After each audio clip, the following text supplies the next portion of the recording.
the, the archangel that reward those for their spiritual labor. No, not fig, that she's a false goddess that you should not acknowledge, and stop acknowledging the gods and the goddess of the nations.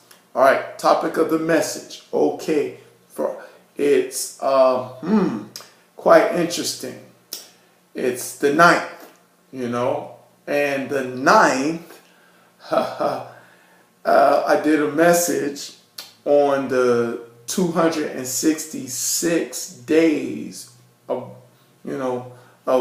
birth and to conception to birth. And as we know that it takes 9 months to birth a child. That I got the understanding this morning. It takes 9 months to birth a child. And this is the ninth month. And as I showed a video about Mercury is coming out of the womb, that established a new period of everything. Now, what I did not talk about yesterday that I should have talked about, that God reminded me this morning, is tomorrow. Tomorrow is October 10th. 10-10. Yeah. 10-10. 10-10 is an important number. 10-10. Very important. God gave me a lot of signs on 10-10 that he reminded me of. And the thing is, 10, first of all, is the number of fulfillment. Now, here's the thing that, you got to understand about this 10. Now, I found out it's a holiday. It's a Jewish holiday on every year on, what's the holiday called? Simchat Torah. Remember I talked about Simchat Torah, that talks about rejoicing over the Torah. When Simchat Torah when that's over and is approaching a Shabbat, more likely a Sabbath, that there is a holiday. Well, I don't think it's a holiday, but there's an event. I'm more likely it's an event that is called the Shabbat Bereshit. I think I'm saying it right. Might not be saying it right. Shabbat Bereshit. And it's Bereshit or Bereshit. Yeah, those that know, Hebrew know what I'm talking. Shabbat Bereshit. But Bereshit, if I'm saying it correctly, forgive me if I'm not, means in the beginning. Interesting, right? In the beginning. Now, what I want to do is encourage you to look at the Jewish calendar, because I know a lot of Christians do not look at the Jewish calendar, and that is wrong because of the purpose of the Christianity concerning us being joint heirs of the of the promise concerning the children of God in Romans 8, that we must understand that, we are coming into the covenant of Abraham, Isaac, and Jacob. And that's what the whole objective of, the Christian faith is all about. It's not about creating its own thing. Like there's Judaism, there's Christianity. That's the incorrect view to look at. No, we're supposed to be joint heirs, and according to Romans 8, we're supposed to be a part of the royal adoption. You know what I'm saying? We're supposed to be adopted soon. Christians don't even know that it was supposed to be an adoption going on. The spirit of adoption is supposed to happen very soon. As I showed you in the video yesterday, that, that the Gentiles are supposed to be the ones that does the fulfillment of Bible prophecy through the fullness of the Gentiles. And also check out Isaiah 60. Isaiah 60 clearly shows, read the whole chapter, that it clearly shows that the Gentiles are supposed to proceed the plan of God's divine plan concerning Christianity, concerning the unification of the Jews and the Christians. But that's not really the message. But the topic of the message, my iPad is acting up. I'm trying to make videos, and it's saying that I don't have enough space to make certain videos for certain apparent reason. But the thing is, I tried to do a message at Starbucks yesterday, but I couldn't get this message through. But the topic of this message is called the reality of fearing truth. Fearing truth. See, the thing is now, of course, the Satan, the god of this world, blinding the minds of men, having people to believe lies. And, see what you don't understand is what you believe is what you will fear. Let me say that again. Is what you believe is what you will fear. If you believe in the ideal system of this, dark, wicked planet concerning a dark, wicked world, not a planet, dark, wicked world system, and how much it is and how much it's about darkness and stuff like that. What happens is you develop a fear among it. And how it go about. You know what I'm saying? The thing is, like the system of this country, America, you can tell that it's not fearing God at all. It's concerning, the same-sex marriage passed, concerning the laws. It's all about the laws, really, with God, and all kind of stuff that's going on in the world against Christianity.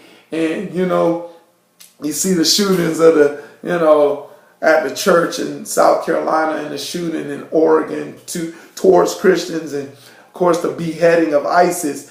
The system, the rulers of this world, and that is in darkness, that is unseen to certain people, because y'all think these people on television are good people, but they are responsible of these acts.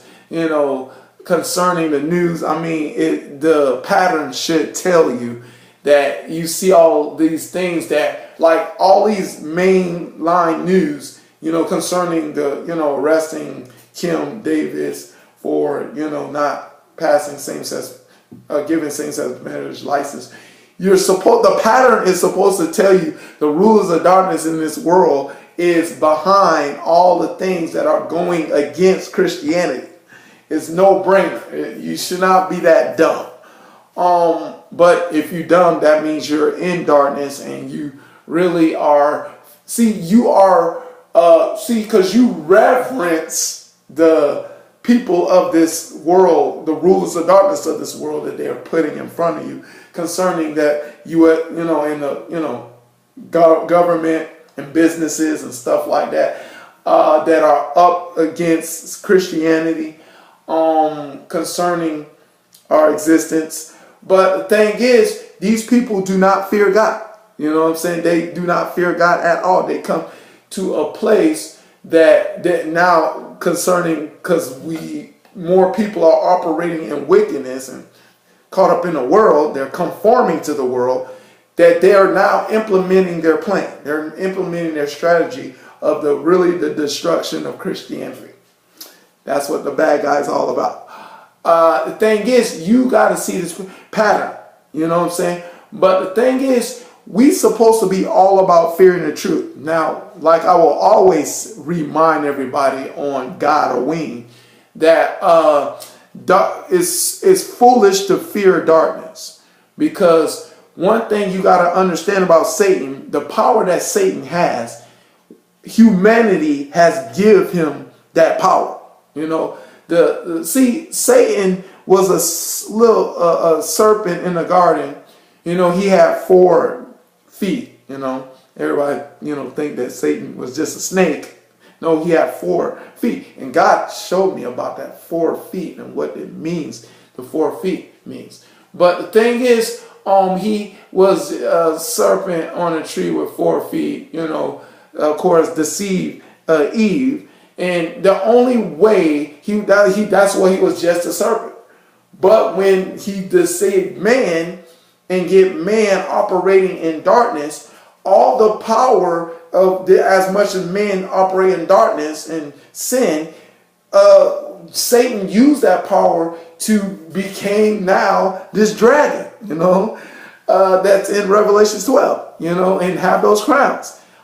He became a dragon and have all those crowns, all because of men. Men gave him that power and authority, or more likely dominion. The thing is, darkness really doesn't have legitimate power. Darkness did not generate its own power. Besides, in the natural, darkness doesn't have power. When power leaves, darkness comes. Darkness don't have power as much as it's given to you. And it's important to understand this idea that you must fear the truth. You know what I'm saying? That you need to understand that what is truth, what has substance, what has God said in the beginning, let there be light. Light facilitate creation, as that's in the natural. Even the scientists know that everything is created by light. That light facilitated substance, not darkness. Darkness did not facilitate any substance at all. It's interfering with the creation and, of course, trying to steal, kill, and destroy it, or more likely cause confusion, conflict, and chaos. That's what the scenario is. So now how to fear the truth? How to fear the truth, of course, is pretty much starts with honesty. Yes, it starts with honesty with certain people. It starts with honesty and being real about life, because people, like I say, when you're in darkness, you're being fake. Because here's the thing about the real reality. God created us in his image and his likeness. We're created in the image and the likeness of God. That's the truth.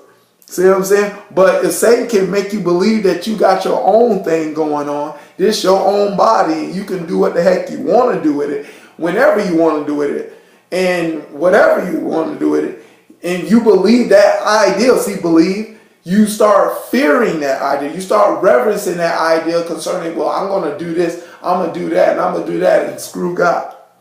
Or curse God, or, with your actions. Not just with your mouth, but with your actions. But the thing is, the truth is that you still created in the image and the likeness of God. You know what I'm saying? That God created you.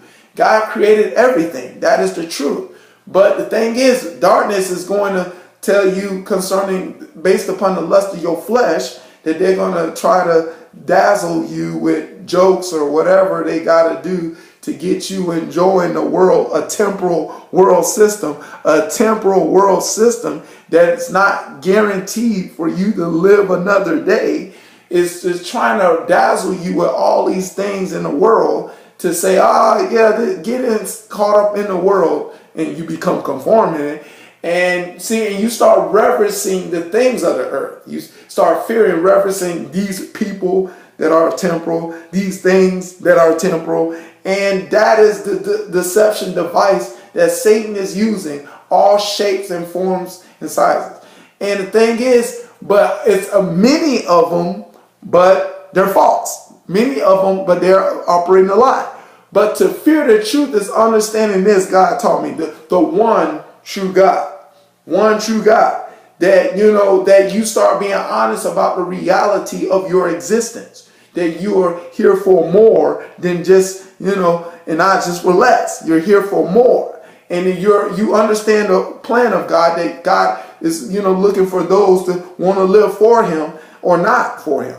You know what I'm saying? When you understand that, then you start fearing the truth. Then you start reverencing the truth, and you will do whatever it takes to start hearing the truth and listening to the truth and obeying the truth. You know what I'm saying? And the more you start being honest about that, that's when the fear of the Lord will transpire. But I want to, say about like Elijah. Elijah won against 450. Guess who won? Won against 450. But that's the idea. You can tell it don't matter how many lies that has been told in life, but the one truth will always win to many lives. All right, that's the message. I hope you got to understand it. To God be the glory here and forever and ever. In Jesus' name, amen.